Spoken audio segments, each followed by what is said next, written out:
Peggy Setiawan melalui tim kuasa hukumnya akan menjalani sidang kedua pra-peradilan di Pengadilan Negeri Bandung hari ini. Banyak yang meyakini Peggy tidak bersalah dan harus dibebaskan, meski sidang-sidang pra-peradilan tetap harus dijalankan. Selain lewat sidang pra-peradilan, upaya membela Peggy Setiawan juga dilakukan para praktisi hukum lewat aksi di depan kantor Menko Polhukam. Mereka mendesak agar Presiden lewat Menko Polhukam membentuk tim gabungan pencari fakta atau TGPR agar kasus kematian Vina 8 tahun silam bisa ditangani dengan sangat seadil-adilnya, termasuk Peggy yang diyakini tidak bersalah. Tapi mengapa Hotman Paris Hutapea mendesak agar semua terpidana kasus pembunuhan Vina dan Eki di BAP ulang? Lalu, apa yang membuat Hotman yakin jika Peggy Setiawan disidang dan dinyatakan bersalah, akan ada dua putusan pengadilan yang saling bertentangan? Sidang pra-peradilan yang diajukan pengacara Peggy Setiawan di Pengadilan Negeri Bandung hari ini dipastikan akan menarik perhatian. Seluruh konsentrasi publik akan tertuju pada sidang kedua setelah pekan lalu penyidik Polda Jabar tidak hadir. Dan dari gugatan pra-peradilan itu pula, Kartu Tarot Denny Darko memberi sinyal akan ada keajaiban untuk Peggy Setiawan. Tapi memang seluruh proses persidangan tetap harus dijalani. Sama seperti semua prosedur hukum wajib ditaati. Termasuk desakan dari para praktisi hukum agar Menko Polhukam membentuk tim gabungan pencari fakta. Lalu mengapa Hotman Paris Hutapea juga menyerukan agar semua terpidana kasus Vina di BAP ulang? Benarkah jika Peggy divonis bersalah akan membuat kasus ini menghasilkan putusan pengadilan yang saling bertentangan? Masa depan memang misterius dan penuh dengan tanda tanya.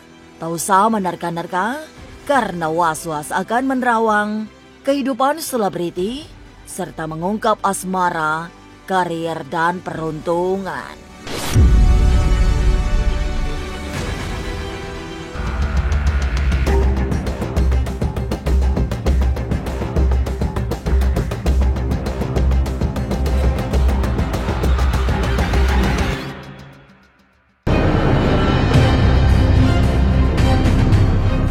Hari ini, Pengadilan Negeri Bandung, Jawa Barat dijadwalkan menggelar sidang kedua pra-peradilan yang diajukan kuasa hukum Peggy Setiawan.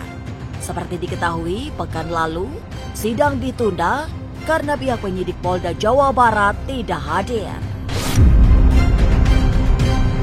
Jalur hukum yang memang semestinya ditempuh itu akan menjadi jalan untuk membebaskan Peggy sebagai tersangka pembunuh Vina dan Eki 8 tahun silam. Di panggung pra-peradilan itu pula akan ada keajaiban untuk Peggy.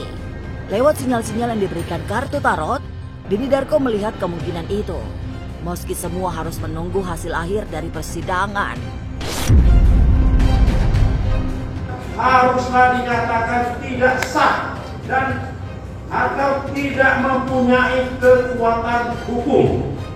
Jawaban bahwa berdasarkan alasan-alasan tersebut dihubungkan dengan hak-hak pemohon menurut KUH Pidana pasal 95 ayat 1, pasal 97 ayat 3 KUHP serta jaminan prosedural judisial guna pemenuhan kerugian serta pemulihan atau rehabilitasi atau tercemarnya nama baik pemohon dan keluarga di tengah hak asasi manusia. Setiap orang tanpa diskriminasi berhak untuk memperoleh keadilan dengan mengajukan permohonan. Bisa saja dapat keajaiban dan dia dibebaskan. Tapi kalaupun dibebaskan, terus kemudian bukti yang ditemukan ini ternyata bisa menunjukkan bahwa dia pelaku, ya dia bisa ditangkap lagi gitu loh. Masalahnya ya netizen ini menonton ini kayak sebuah film, yang filmnya ini akan selesai sampai di satu ini tadi, padahal episodenya masih bisa panjang gitu. Jadi kalau menurut saya jangan melihat ini sebagai sebuah drama di mana Peggy di sini dikriminalisasi.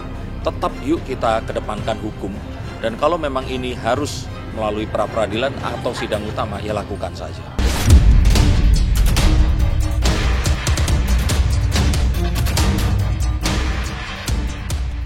Tanda-tanda keajaiban muncul dalam kartu tarot yang dibaca Denny Darko. Tapi sesungguhnya, ada cara yang lebih mudah jika penyidik Polda Jawa Barat ingin bermain aman. Misalnya saja, membebaskan Peggy Setiawan seperti yang didesakan netizen. Tapi secara hukum, memang tidak bisa begitu saja Peggy dibebaskan. Ada proses yang mesti dilewati, termasuk melalui sidang pra-peradilan, yang hari ini digelar kembali untuk kedua kalinya. Kalau mau memperbaiki citra Polri di depan netizen, bebasin Peggy. Itu langsung semua orang happy, langsung seneng, dan kepolisian ini pasti akan dikasih bintang 5. Bener. Dan yang akan terjadi berikutnya adalah ya mungkin kepercayaannya berkurang, tapi itu akan tertutupi dengan kebahagiaan netizen karena membebaskan Peggy Setiawan. Tapi ya itu kalau maunya netizen. Nah, kembali lagi bahwa proses peradilan dan pengadilan ini harus dilakukan. Jadi prosesnya itu nggak bisa terus tiba-tiba pra-peradilan. Kalau saya kira memang harus ditunjukkan bukti. Kalau sudah tersangka, ini disidangkan. Kalau ternyata di sidang itu tidak berhasil, baru nanti ditentukan oh tidak bersalah.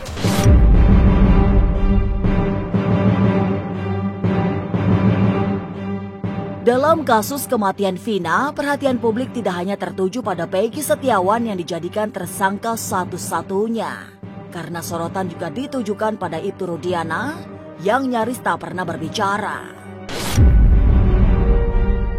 Rudiana adalah ayah Eki yang ikut menjadi korban pembunuhan 8 tahun silam. Tapi Kapolsek Kapetakan di Kabupaten Cirebon itu seperti diam 1000 bahasa. Ibtu Rudiana baru muncul saat fotonya usai bermain bulu tangkis beredar. Semestinya, Rudiana tidak sekedar muncul setelah ikut pertandingan badminton, tapi juga muncul memberikan keterangan tentang kasus kematian putranya. Kalau kita mau menduga-duga, sebaiknya seperti lebih ke Pak Rudiana ini muncul dan segera memberikan keterangan, juga jajaran anggota kepolisian yang 8 tahun lalu melakukan pemeriksaan. Kalau saya kira kepolisian profesional dan bisa dipercaya, saya masih seperti itu. Kalau oknum kita kan tidak tahu. Tapi dugaan bahwa adanya penutupan-penutupan terhadap kinerja di masa lalu itu juga ada. Sehingga kalau untuk saat ini kita percayakan saja kepolisian melakukan audit terhadap dirinya sendiri.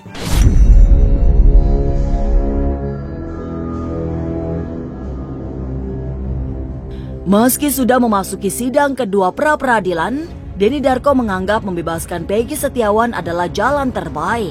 Termasuk jika memang penyidik tidak bisa menunjukkan bukti-bukti bahwa Peggy adalah tersangka pembunuhan Vina dan Eki 8 tahun silam.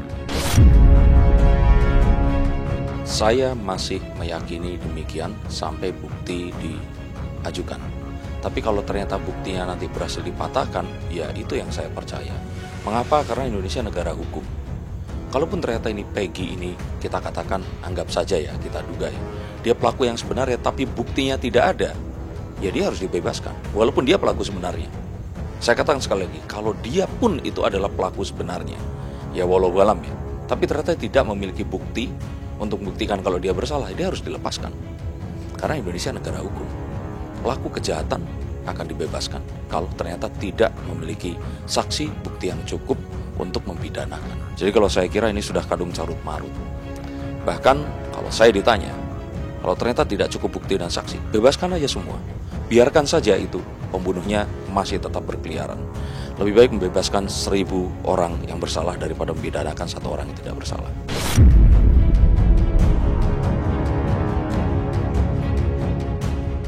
Gugatan pra-peradilan yang diajukan kuasa hukum Peggy Setiawan akan memberi jalan terang bagi tersangka pembunuhan Vina dan Eki itu. Lantas, apa yang membuat para praktisi hukum melakukan aksi bela Peggy di kantor Menko Polhukam?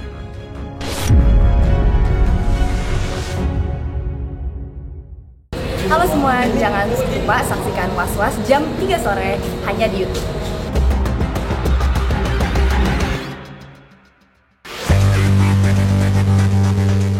Di tengah hiruk-pikuk para praktisi hukum mendatangi kantor Menko Polhukam melakukan aksi bela Peggy, menurut Hermanto, salah seorang praktisi hukum yang memimpin aksi, kedatangan mereka untuk menyuarakan aspirasi, termasuk meminta Presiden dan Menko Polhukam membentuk tim gabungan pencari fakta.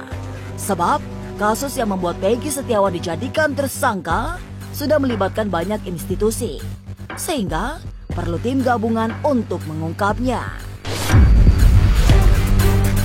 Kami berharap Pak Presiden, Pak Jokowi atau Menko Polhukam segera membentuk tim gabungan pencari fakta.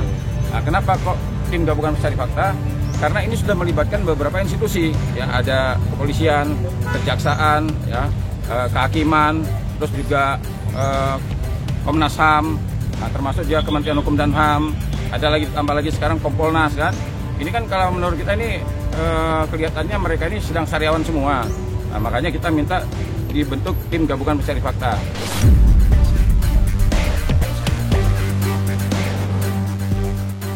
Melihat perkembangan kasus Peggy, Hermanto merasa heran dengan Kompolnas yang dinilai tidak berbuat apa-apa, termasuk menindak para penyidik tahun 2016 yang dinilai tidak memakai metode scientific crime investigation dalam melakukan pekerjaannya. Pak Kapolri kan melalui Pak Wakapolri sudah menyatakan, ya, bahwa ternyata penyelidikan dan penyidikan, ya, tahun 2016 itu tidak menggunakan metode scientific crime investigation. Nah, tapi permasalahannya kan sekarang ini sudah ada berkas yang sampai pengadilan bisa menghukum orang. Nah, pertanyaannya menggunakan metode apa pihak penyidiknya tahun 2016 ini kalau tidak menggunakan scientific crime investigation, ya? Karena dari 5 alat bukti yang ditentukan oleh KUHAP itu bisa dikatakan hampir 100% itu menggunakan scientific crime investigation. Yang kedua, ini Menko Polhukam kan membawahi Kompolnas. Nah, saya jujur aja nih, kami melihat bahwa Kompolnas ini nol kerjanya, nol, benar-benar nol Kompolnas. Sekarang gini loh logikanya, ya, Pak Kapolri sendiri, ya, yang memimpin pihak polisian sudah mengatakan bahwa ada kesalahan dalam melakukan penyelidikan dan penyidikan. Ini Kapolri sendiri, artinya orang dalam sendiri. Nah, bagaimana fungsi pengawasan Kompolnas kok nggak mau speak up itu, kok mohon maaf ini nol banget gitu.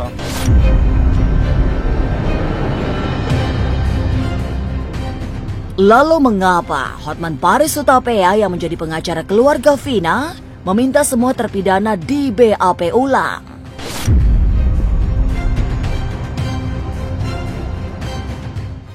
Halo semua, jangan lupa saksikan Was-Was jam 3 sore hanya di YouTube.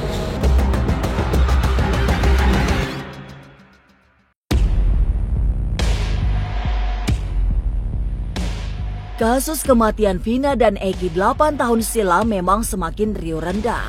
Banyak bermunculan orang-orang baru, lengkap dengan versinya masing-masing. Apalagi, penanganan kasus di tahun 2016 silam diduga banyak yang janggal. Itu pula yang membuat Hotman Paris Hutapea yang menjadi kuasa hukum keluarga Vina meminta agar semua terpidana diperiksa ulang. Melakukan BAP ulang kepada semua yang dinyatakan terlibat dalam peristiwa ini menjadi sangat penting. Apalagi jika nanti Peggy Setiawan benar-benar disidangkan serta diputus bersalah.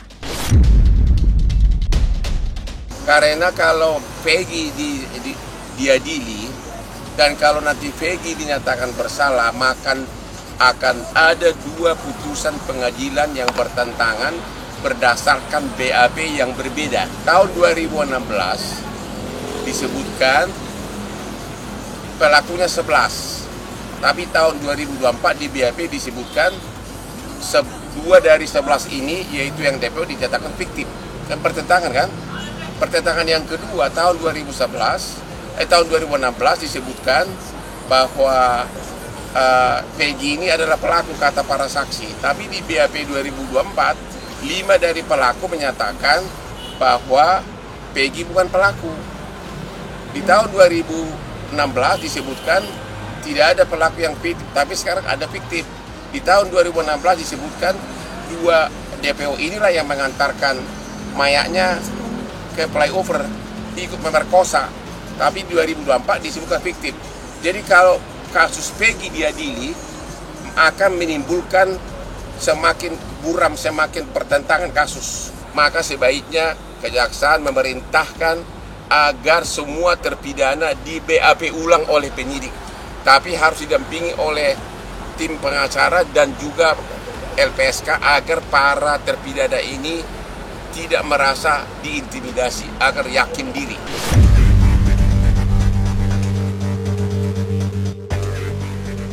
Sidang kedua pra-peradilan yang diajukan kuasa hukum Peggy Setiawan digelar hari ini.